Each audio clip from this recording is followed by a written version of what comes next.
to join.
Yesterday we stopped here.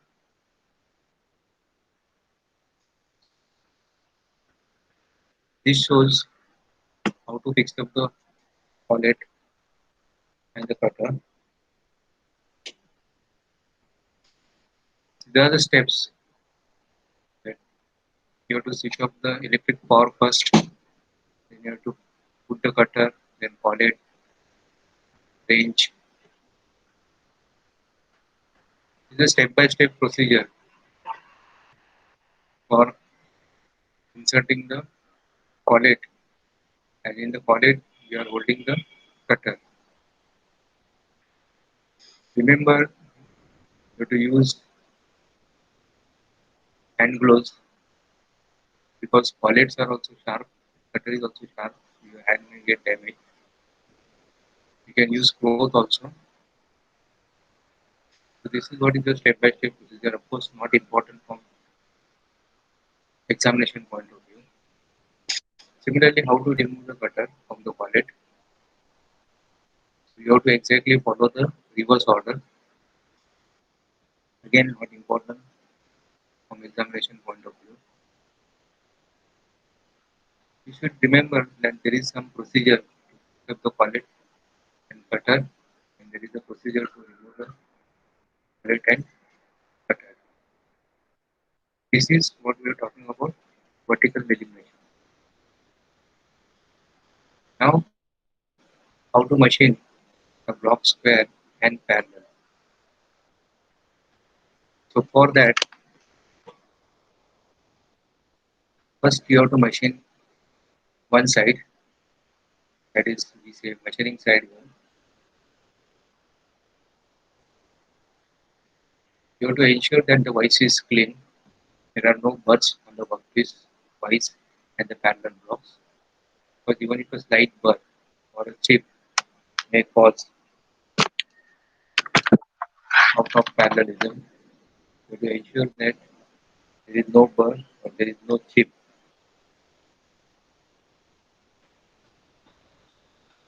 Then you have to raise the workpiece on the parallel block. So this is how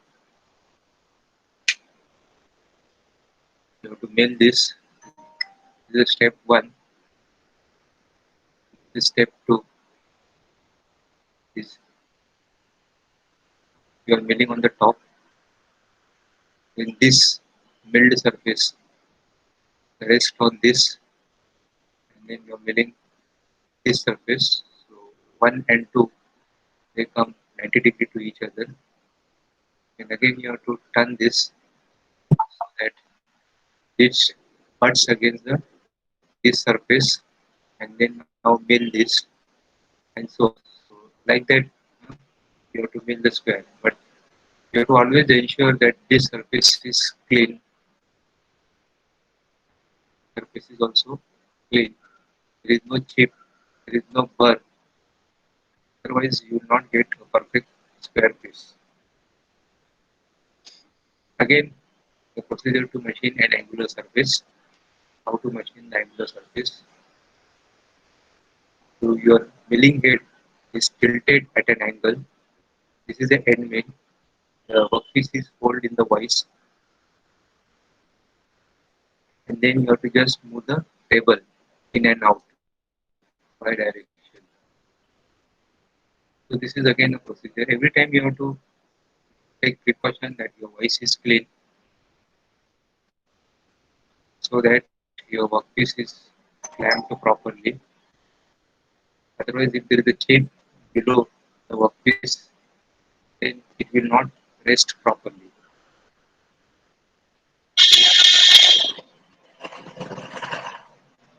Again, this is not important from examination point of view, but when you are doing, when you are practicing, you should know how to keep the piece, how to clamp the piece in the vise. Once you take a trial cut, then you can check with the protractor whether the angle is correct or not. If it is correct, then you continue. If it is not correct, then you adjust.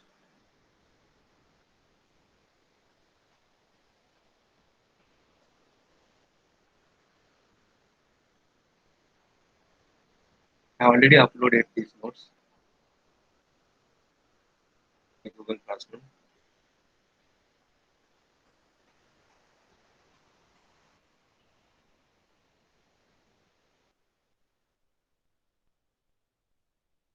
These were the steps for machining angular surface. Somebody wants to join.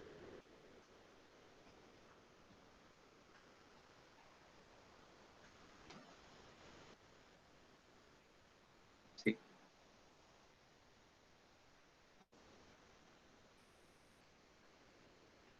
nobody waiting.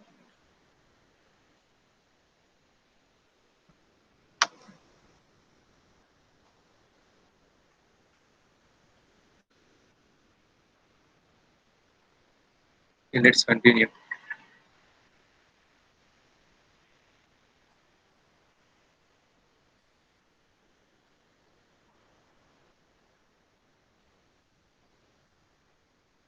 This is a procedure for drilling.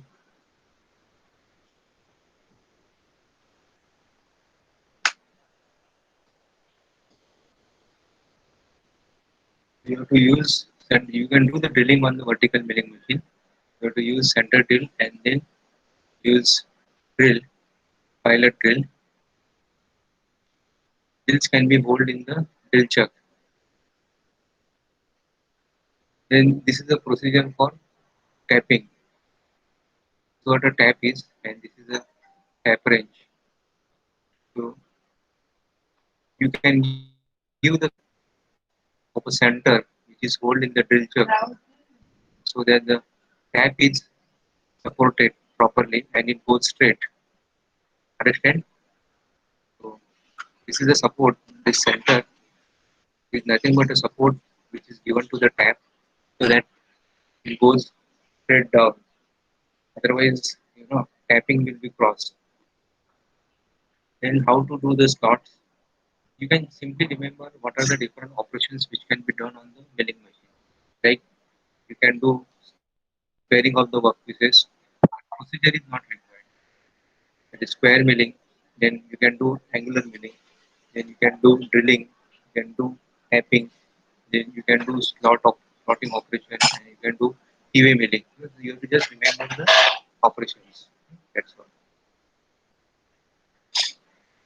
So this is what is called as the slot, or it can be also called as the keyway. Generally, slot means it is open, and keyway means it is blind from both the sides.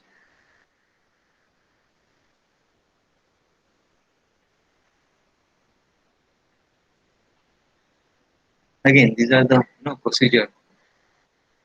Now, what you will call this? This we will call it as the keyway. This we will call as the keyway. You will understand the meaning of keyway when you learn camera. Let me tell you right now, keyway means, like say this is a shaft. Shaft is used for transmission of the power. So on this, you are fixing a pulling or you are fixing up a gear. Alright.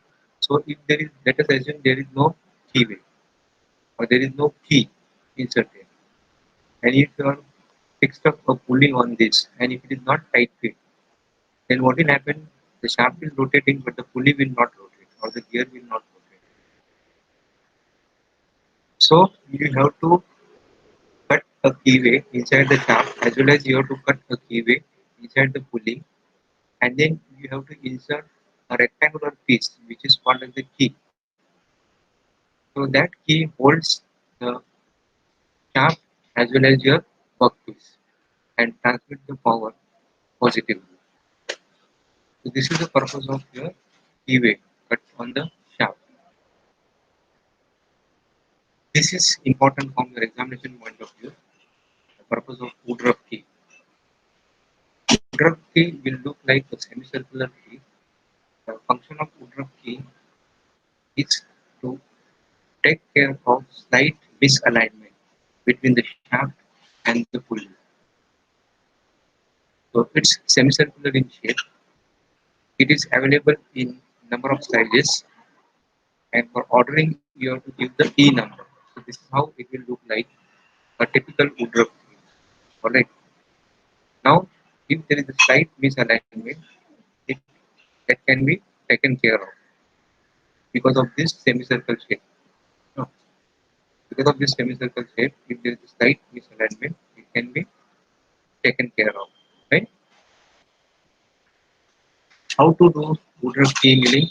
You have round cutters available. Round cutters available. So with the help of that, you can cut woodruff key. The question that can be asked is, what is the use of woodruff key? How the woodruff key is cut? What kind of cutter is used for cutting the woodruff key? It will be asked only for 2 marks, not more than 2 marks. This is what a cutter used for cutting the woodruff key. It's a round cutter and it's hold no, horizontally. So this rotates. We have a shaft below this, alright, and then you have to move this cutter up and down. Remember, you have to move this cutter up and down so that it digs inside the shaft and cuts the semicircular keyway. Alright. So maximum what you can cut is half the diameter. Half the diameter. So depending upon the chord length, depending upon the chord length of the keyway. Chord length means this. I'll show you again. That's right. Chord length is nothing but this. Depending upon this chord, you have to take the depth of cut. But maximum what you can go is nothing but the diameter diameter of the cutter, not more than that is possible. Like suppose if you have a cutter diameter of say 30, so the length of this woodruff key, maximum length of the woodruff key will be 15. You cannot get more than that. So you can have different chord length 15, 14, 10, depending upon the depth of the cutter, depending upon how deep you are inserting your cutter inside the shaft.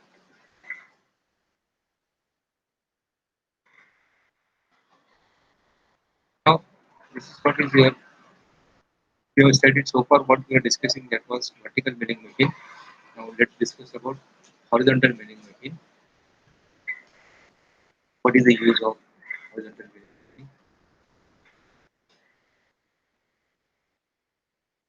Here the cutter height is just now what we discussed, that woodruff key that can be done with the help of the horizontal milling machine.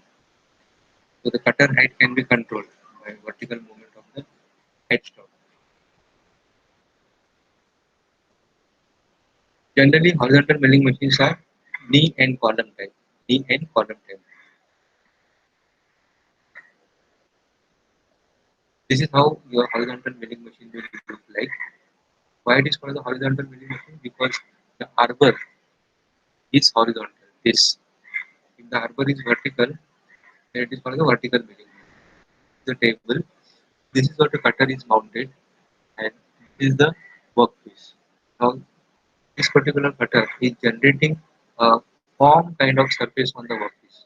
This is what is called the form milling operation. A form milling operation.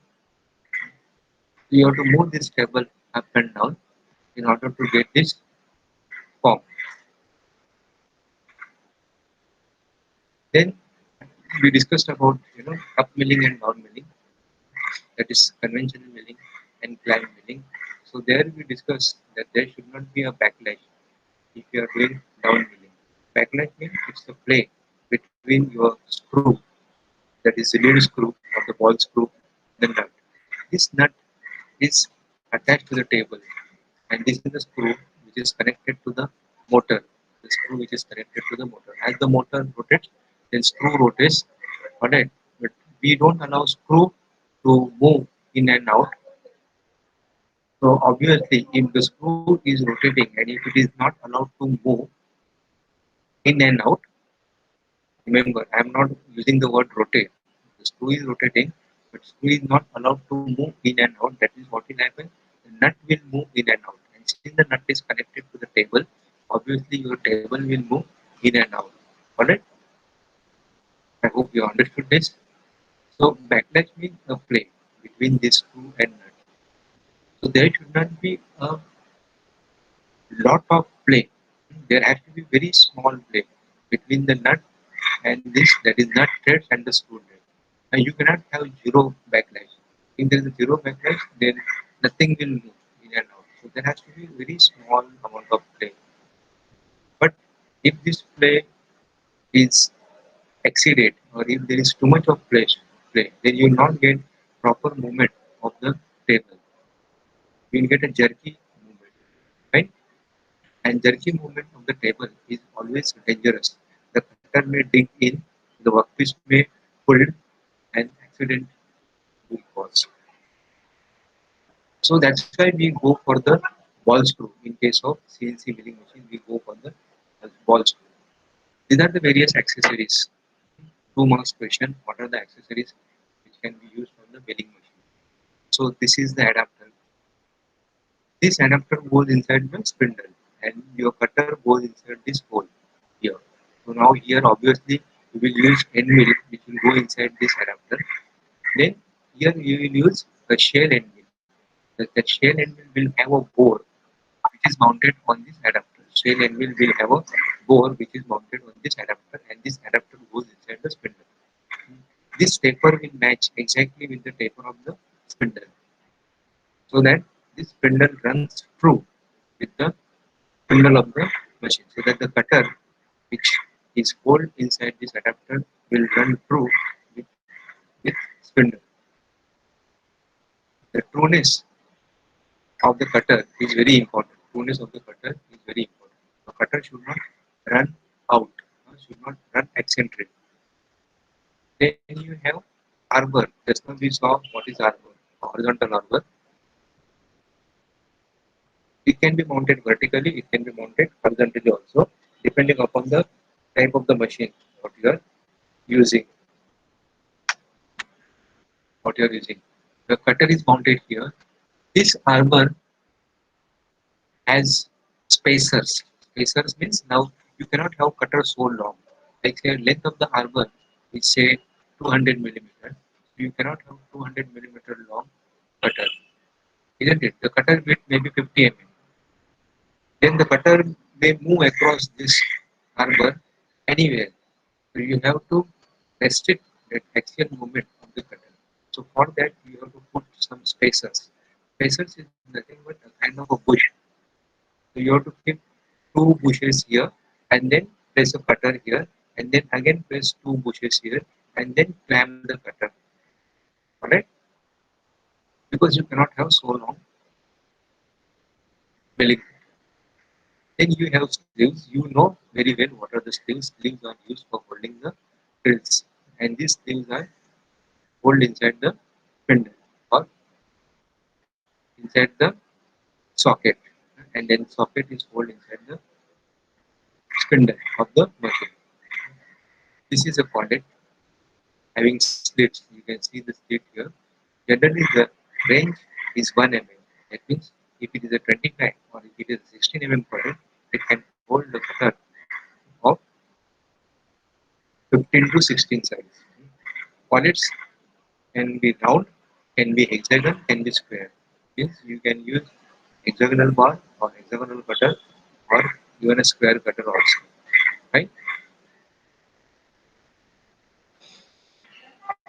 Vise, you know, this is a universal vise. Universal vise, it can be rotated along this vertical axis, correct, 360 degree, as well as it can be swelled along this axis, that is horizontal axis. Correct. Some vices they have provision to move along the x-axis. So let us have talk about this vertical axis, that is z-axis. Then let us call this axis as y-axis, and let us call this axis as x-axis. Now this particular vise can move, can swell around z, then it can swell around this axis, but it cannot swell around this axis. So some vices they have provision so that it can move around all x, y, and z axis. Now this can move or this can rotate only around z axis. Here, rotate around z axis. See, this is what is your swell basis, 360 degree. Plane wise has no provision for swelling or rotation. This is what the grain voice is. Fixture is nothing but the difference between jigs and fixture. Jig is used for guiding the tool, and generally jigs we have drill jigs, whereas fixture is used for holding the workpiece. If the fixture is designed to hold the workpiece on lathe, then it is called the turning fixture. If the fixture is hold for holding the workpiece on milling machine, then it is called the milling fixture. Same for the grinding. So you have different kind of fixtures, like say turning fixtures, boring fixture, milling fixture, grinding fixture, broaching fixture, and so on. Basically, it is nothing but just to hold a workpiece. But depending upon the machine construction and depending upon the machine configuration, the, there is slight difference between the design of the fixtures, which varies machine to machine. Alright. And jig, normally the jigs are used for drilling. Generally, most 90% of the jigs are drill jigs. So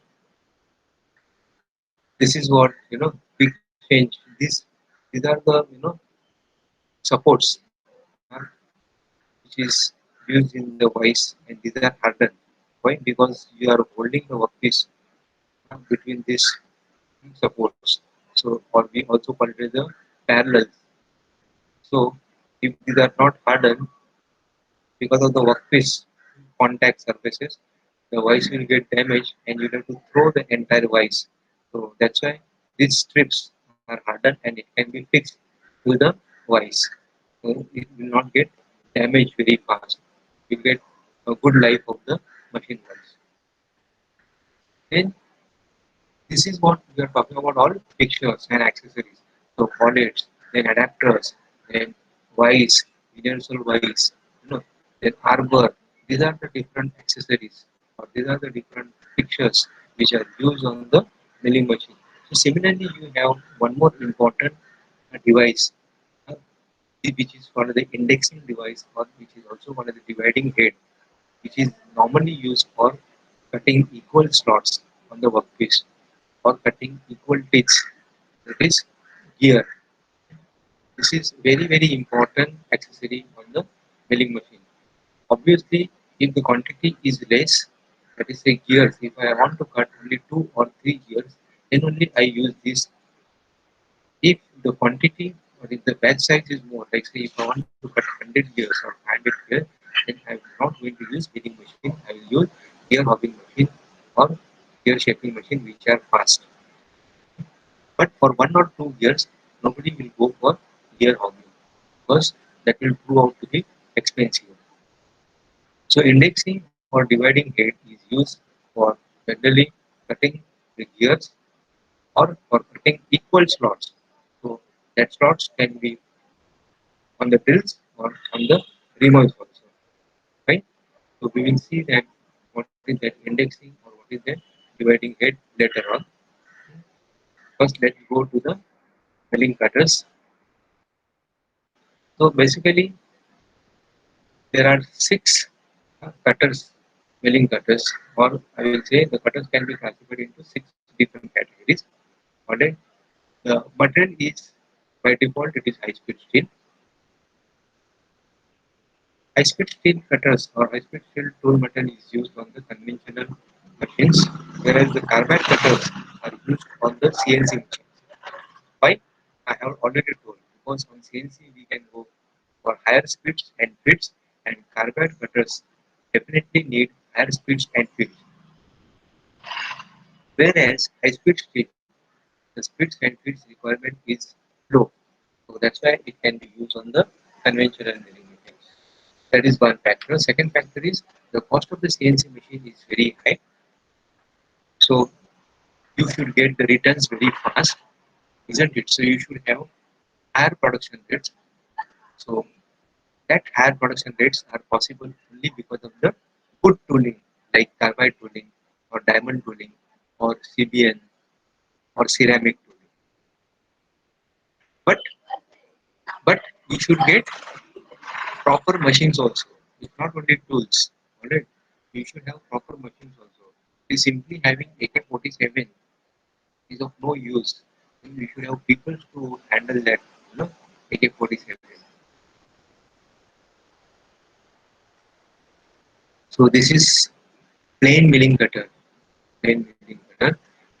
See, if you remember, this is the bore of the cutter, uh, which is mounted on the spindle, right? And this is what is your key way, which is also cut inside the cutter, in which the key is fixed, so that this cutter doesn't rotate freely on the spindle, becomes an integral part of the shaft, integral part of the spindle. These are the teeth. Obviously, this particular cutter is called as the multi multi points or not a single point. This is the cutting edge. This. You can see this. This is a cutting edge, and the principle of cutting edge that there should not be a rubbing surface. The surface should not rub across the workpiece. Understand? So that's why there is a relief given here. See, this is a relief. This is a relief. Alright. So this is ground on the cutter. This relief is ground on the cutter so that it doesn't rub. It cuts the workpiece properly. This kind of cutter is used widely on the milling machine, but definitely the most popular cutter on the milling machine is end mill. So this is used for cutting the slots. Like suppose if this is 10 mm, you can get a slot of 10 mm and more. More means you can cut a slot of 20, 25 with the help of this by shifting this cutter.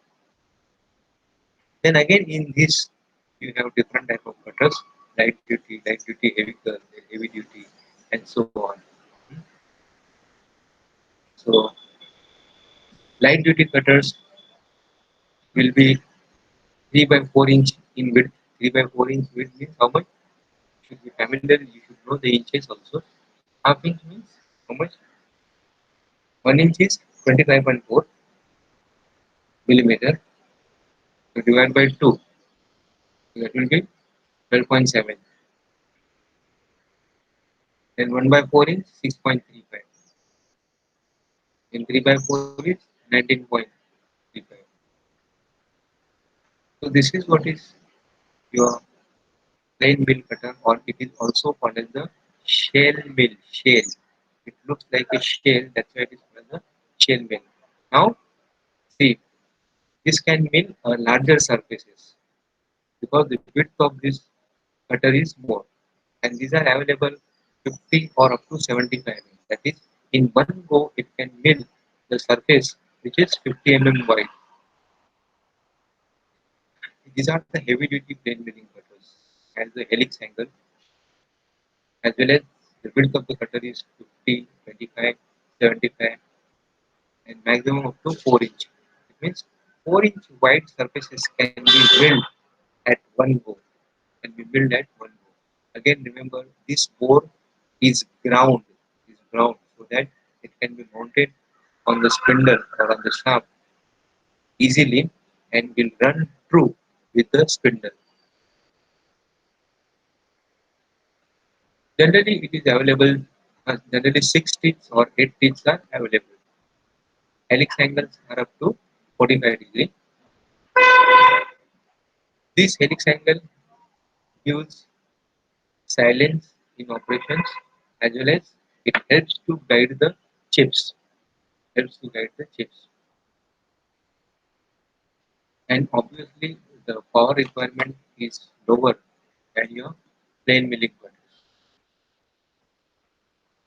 High helix angles, they have helix angle ranging from 45 to 60 degree.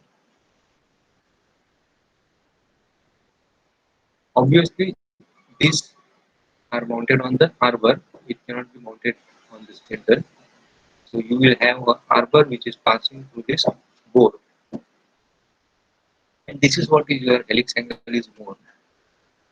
The disadvantage or limitation of this cutter is that due to this higher helix angle, your cutter becomes big.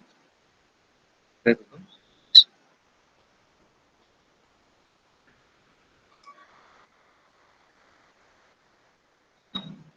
Now this is your standard shank type helical milling cutter. Why it is called a helical milling cutter? Because you can see these helical flutes here, right? And this is a type of shank which can be directly inserted inside the spindle.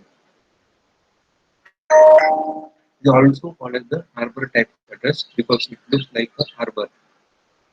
Remember, it cannot be mounted on the arbor. It has to be directly mounted in the spindle. Consider this like a drill. This is cut from the solid high-speed steel. This, is a, this has a solid construction. It's not available in tip type. There are no tips.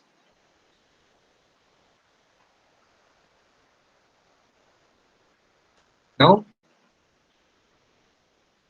observe carefully the difference between the plain milling cutter and the side milling cutter.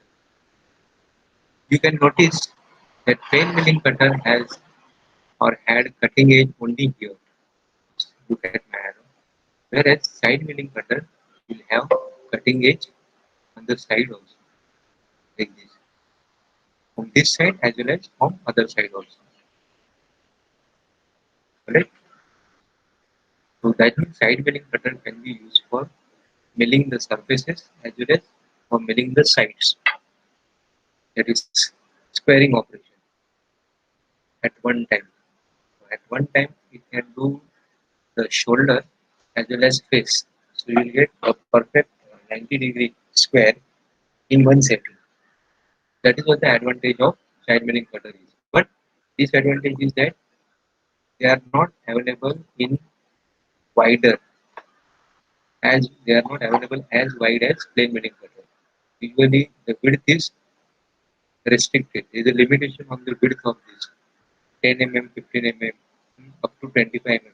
You cannot have side milling cutters which has width of 50 mm or 75 mm, whereas plain milling cutters are available 50, 75 or even up to 4-inch width.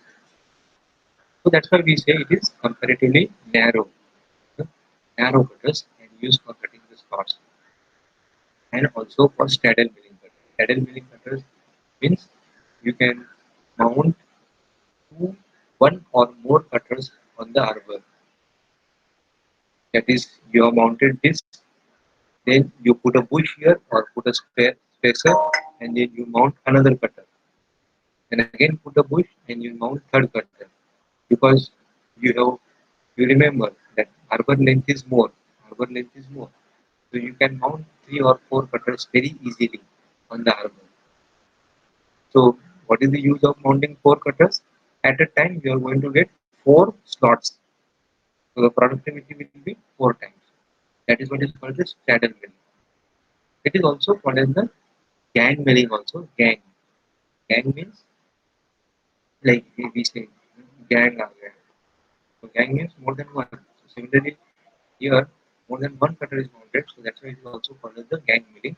But there is small difference between straddle milling and gang milling, which I will show you in the diagram. Hmm?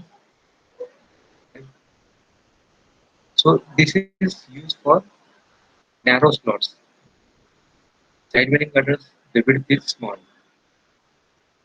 Half side milling cutters means will have cutting edge only on one side and not on other side.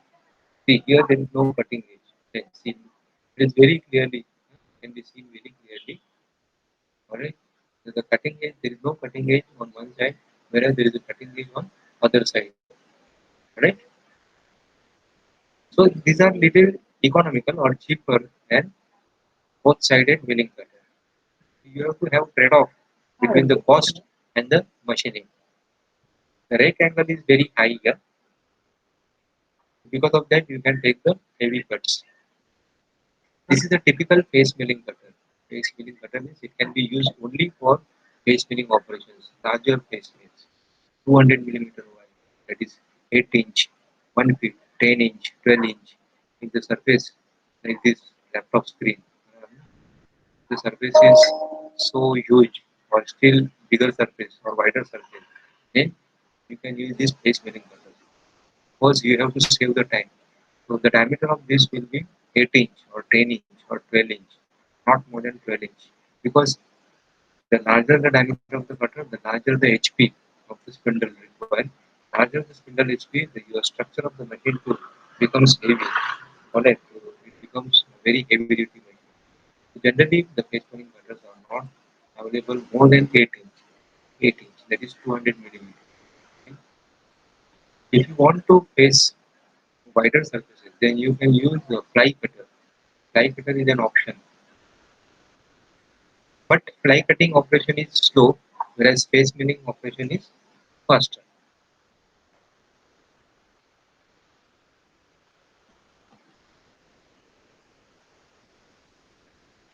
So you can do roughing as well as finishing. You can do roughing as well as finishing with the same cutter.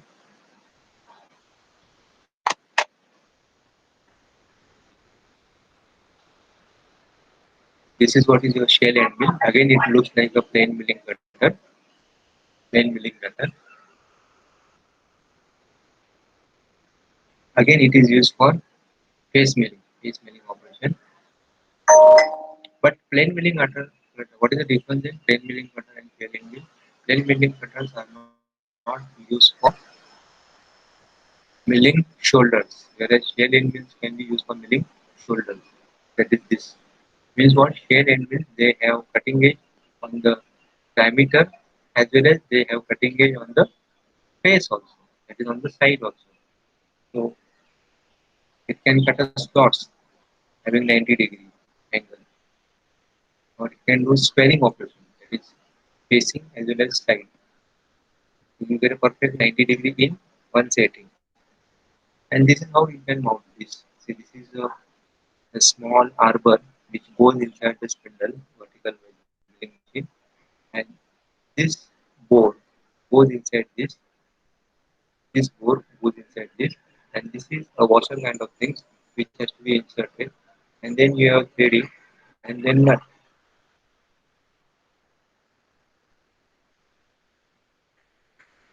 Generally, it is up to 6 inch, but we can go till 8 inches, and definitely not above 8 inches. More than 8 inches, you need a special heavy duty machines. And the cutter cost also increases. This cutter, the 6 inch cutter, will cost around 5,000 rupees. So we can imagine 10 inch and 12 inch cutter. How much it will cost. You have angular cutters. I have already shown you video angular milling. So purpose of this angular cutter is to get the specific angles. Maybe 45 degree, 30 degree, 60-degree angles on the workpieces. This is also called as the form milling. Form milling means what? What is the form here? Form is nothing but the angle. Form is nothing but the angle. Alright, so these angles will directly you will get it on the workpiece. Otherwise, you have to do it by angular milling. So how to do angular milling? Every time you have to tilt the head. Every time you have to tilt the cutter so that you get that specific angle. Right? So that takes time. So that's why angular cutters are preferred. Usually 45 degree, 60 degree, 30 degree angular cutters are available. It can be single angle like this, or it can be double angle. Double angle means on both the sides, like the dovetail. Dovetail. You get a 60-degree dovetail, you get 45-degree dovetail, or you get 30-degree dovetail. Single angle means you will get angle from one side. Double angle means you will get angle on both the sides. I hope it is clear. I understand that I am going little fast, but the question that will be asked, definitely you will not be asked to draw the sketch. You will only ask that what are the different type of cutters, name the different type of cutters. So you can write T-slot cutter, angular cutter, then form milling cutters, then gang milling cutters, and you can just describe the operations that T-slot milling cutter is used for milling the T-slots, and you can draw a sketch, a small sketch. You don't have to draw this, photograph. You don't have to draw this image. If you are drawing it, fine, but definitely, um, you, definitely it will create a good impression. But if it is 2 mark question, you will definitely not get more than 2 marks when you draw the image. This is single angle, this is double angle. This is a typical form cutter on the milling machine. Again, used popularly. This is convex. Convex means uh, like a saucer. Saucer is nothing but a concave shape, isn't it? So, if you want to generate a concave shape on the workpiece, obviously your cutter should be convex, correct? So, this shape, this profile, you will get directly on the workpiece. Alright. So, on the workpiece, this is for the convex cutter. On the workpiece, you are going to get a concave. This is your concave cutter, and on the workpiece, you are going to get a convex. Then here we know a little bit about gears. Gears are used for power transmission, and there are mainly two profiles, that is involute and cycloidal. So those profiles has to be ground on the cutter. So the milling cutters or gear teeth cutters will be involute or cycloidal.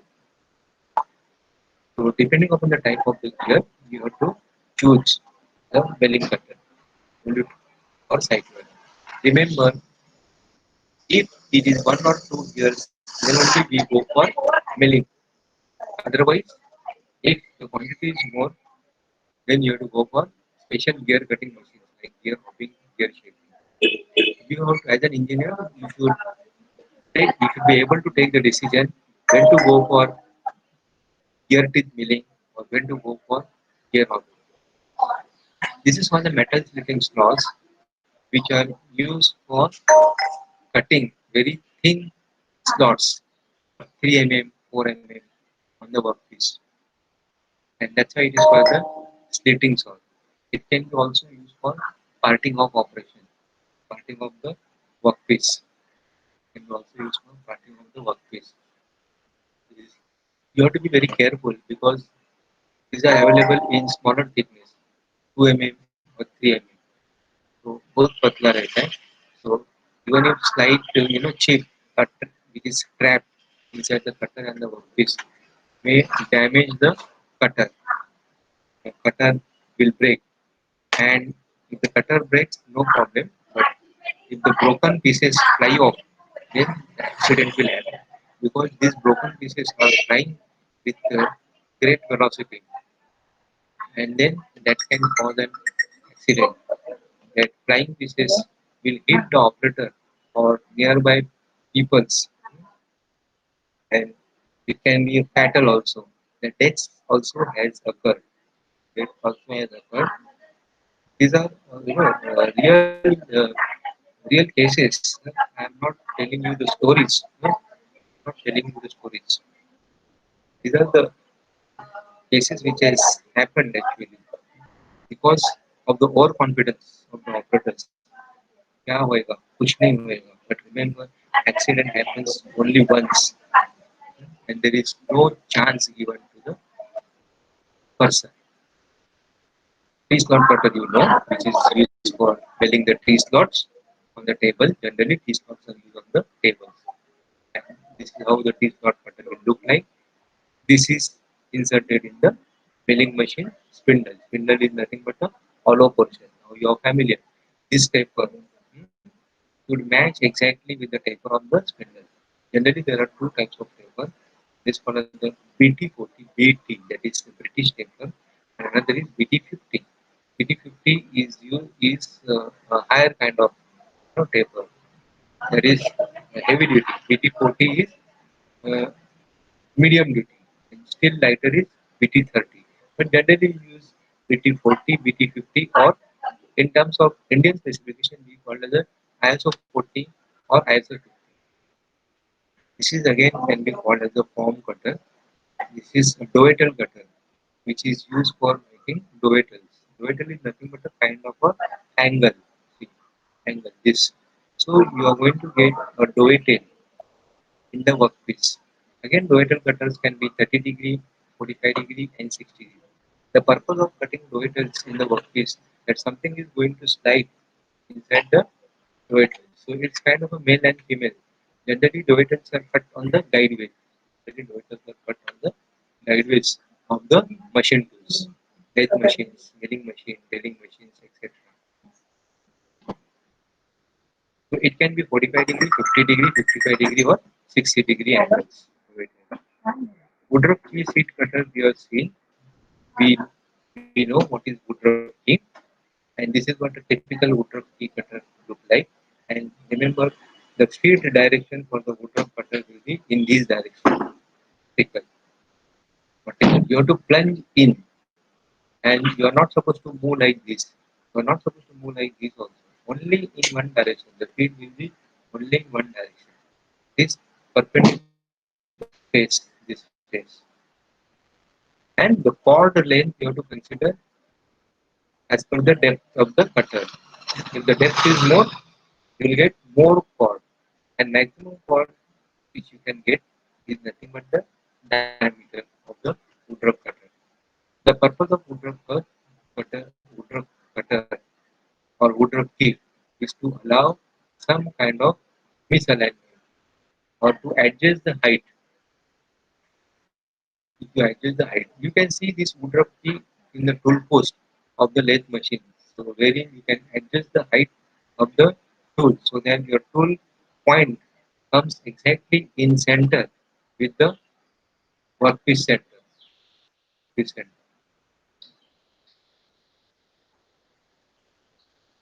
Let us see how to mount, remove. We have seen already,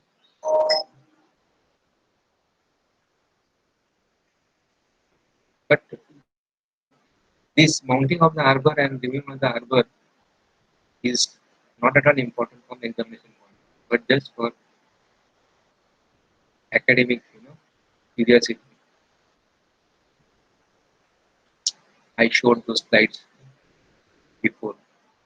Safety is always first. Again, one short note on safety. Most of the time it is asked. So remember, work and cutter on mounted securely. You are using gloves. You are using cloths, safety glasses. Not have loose shirts, loose pants. Tie your hairs properly.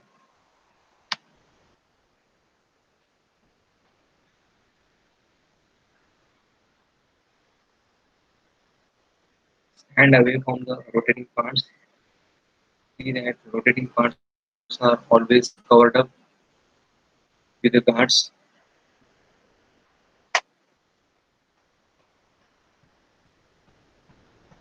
Do not touch with hand. Use brush or rags to remove the chips. Don't take heavy cuts. If you take heavy cuts, again some accidents will happen. Cutter will break, workpiece will fly off, cutter will fly off and will cause an accident. Again, instead of rag means it's a kind of a you know cloth, but always use brush. Always use brush.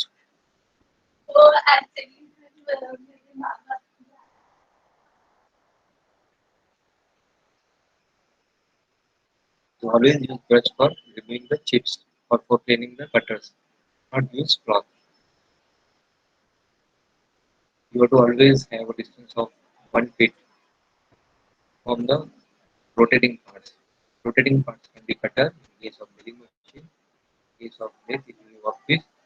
Not only your workpiece and cutter, but pulleys, gears should be at least 1 feet away from the.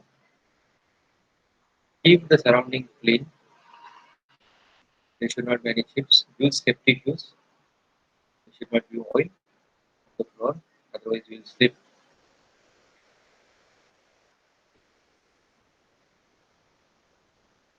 Then how to set up the milling machine? It's commissioning. Again, not important from examination point of view. So you have to see that machine surface free from dirt.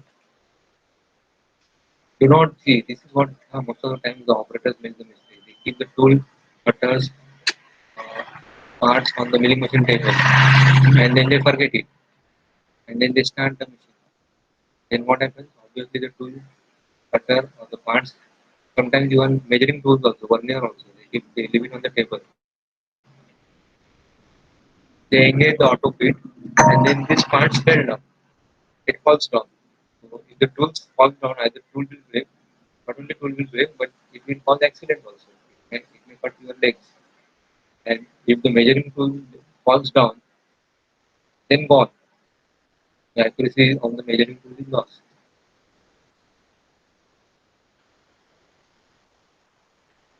Use keys on all children's cars and mounting cutters.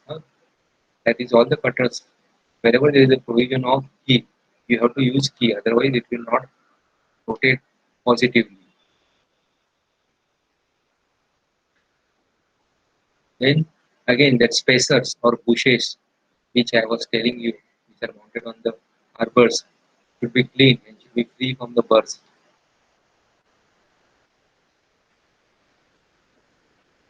Arbor nut to be tightened by hand only. Do not use, a long lever or do not use uh, longer range. A moderate force is required. Moderate force is required. Do not hammer or wrench because no hammering on the machine that is going to spoil your risky. No hammering. See, no force, excessive forces, no excessive forces should be used on the machines. Even vice tightening also should be by hand. If you are using hammer, then it should be a rubber face or the soft face hammer or mallets. The purpose of indexing or the dividing head is to divide the circumference. To divide the circumference. Right?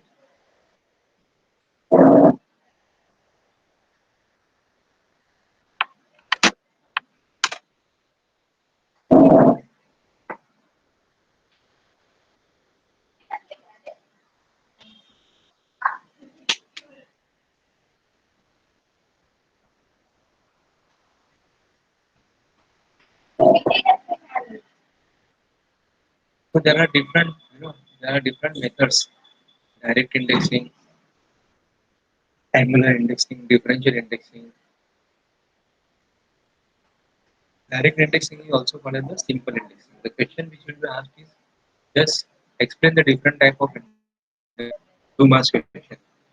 It will not be asked in detail that describe in detail the angular indexing, describe in detail the differential indexing. No, no such kind of questions. Because we know that the syllabus is very vast. So it is not possible to study each and everything in detail. But as an engineer, you should know that there is something called the indexing on the milling machine, which is used for dividing, which is used for gear cutting, which is used for dividing the circumference into equal parts, maybe 4 equal parts. Uh, Simple indexing, I will tell you, like it has a 24 holes on the indexing plates. 24 holes. That means your circumference can be divided into 24 parts. Means if you that indexing plate it has a 24 holes. Means if you rotate through one hole, your parts will be rotated by 1 by 24. Understand? No? So if you rotate through 24 holes, then there will be a one revolution. So obviously, if you rotate through one hole, your part will be rotated by 1 by 4. So if I ask you, if I want to do a square, that means my part has to be rotated by 90 degrees. Alright, my part has to be rotated by 90 degrees. That means through how many holes I must index? I must index through 24 divided by 4 by 6 holes, isn't it? I should index to 6 holes. So I index to 6 holes, 90 degree. Again 6 holes, 180 degree. Again 6 holes, 270 degree. And again 6 holes, that is 24 holes, that becomes 360 degree. It is very simple and direct indexing. But then it has to be in a multiple of 24. Understand me? Like you can have 4 flats, you can have 6 flats. Suppose if I want to have 6 flats, that means the entire circumference has to be divided into 6 parts. So I have to index through 4 holes. 4 holes, 4 holes, 4 holes, 4 holes, 4 holes, 4 holes, 6 times. So 4 6 are 24. If I want to only have 2 flats which are at 180 degree, so 24 divided by 2, so 12 holes. That means I will index through 12 holes, I will get 1 flat, and again I will index through 12 holes to another flat at 180 degree, and so on. So what I'm telling that simple and direct indexing is useful for cutting flats or for dividing the circumference, which is in the multiple of 24. Multiple of 24, like 2, 4, like that it is. So what happens if you have odd multiples, like say 130 or 150? So in such cases, you have to go for other type of indexing methods. Alright. So this is done. Indexing is done with the help of a device which is called as the dividing head, which divides the circumference of the surface of the workpiece into equally spaced divisions. And where it is used for milling gears, lines, squares, hexagons. The purpose of indexing or dividing head is this. Gears, spline is also like a gears, but suppose gears has say 30, spline usually has only 4 teeth. Generally, spline shaft has 4 teeth or 6 teeth. Gears will have 40, 50, 60, any amount of teeth. And this is your indexing head will look like. This is what I was talking about, index plate having many holes, having many holes. So in case of simple indexing or direct indexing, you will have 24 holes. The workpiece is mounted here. The workpiece is mounted. Alright. This workpiece is connected to this, and there is a kind of worm and worm wheel drive. Kind of worm and worm wheel drive inside this indexing head.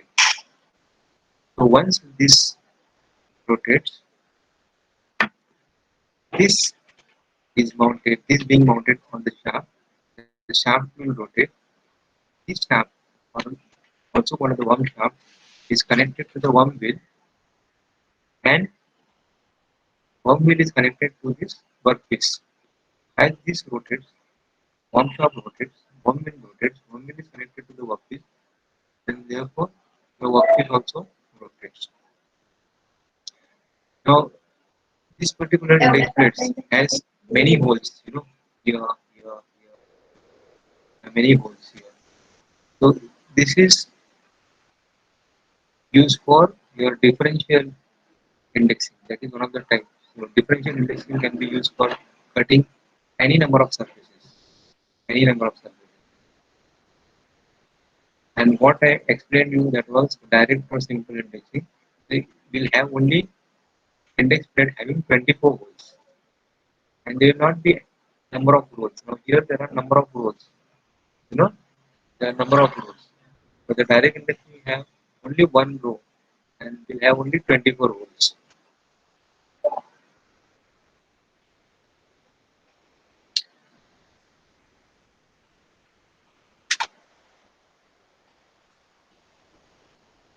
So different names which is given for this indexing head. It is also called as the headstock. with index plates. It is also called as a universal chuck because it can be swelled also. See, there is a swelling facility.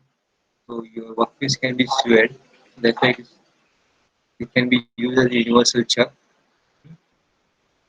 Then because of the gears inside, it is also called as the headstock chain gears. Quadrant means 90-degree milling. Then these are two other applications which you don't bother, that foot strong and centerless. This is a close-up dividing head. This is what is your fixing plate and head is of rolls. So as per the number of teeth or the number of divisions which are required on the circumference, you have to select the holes and then you go on indexing. Right. This is the pin and B and B. You have to pull this pin and then rotate. You pull this pin and once the desired holes are indexed, then you have to push it inside and then do the milling operation. Okay, then again pull this, again rotate it, the desired number of holes, then again push it down so that it gets locked. Again do the milling,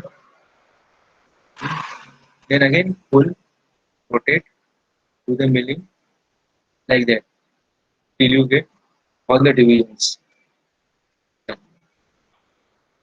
So this is generally a large index plate because it has to have many number of holes.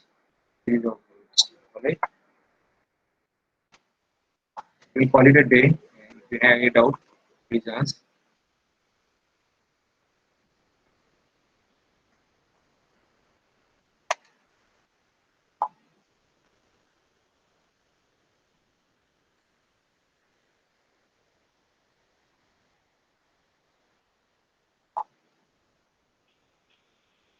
So this is enough for your milling because weightage will be not more than 4 marks. So how much to study for 4 marks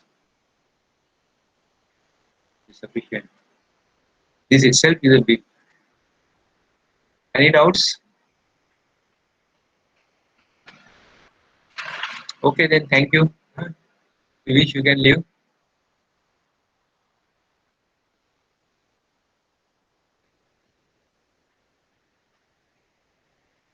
There are some 9 students. Sahil, are you there? Some 9 students who have not submitted the first assignment. All right, sir. So you just check up what is the problem and let me know. Because, Yes, sir. I'll ask them. please ask them. Just do it for me. Uh, I'm there to help them. If they have any genuine Sure, problems, sir. then we Sure. can, Thank you. yeah, we can sort it out.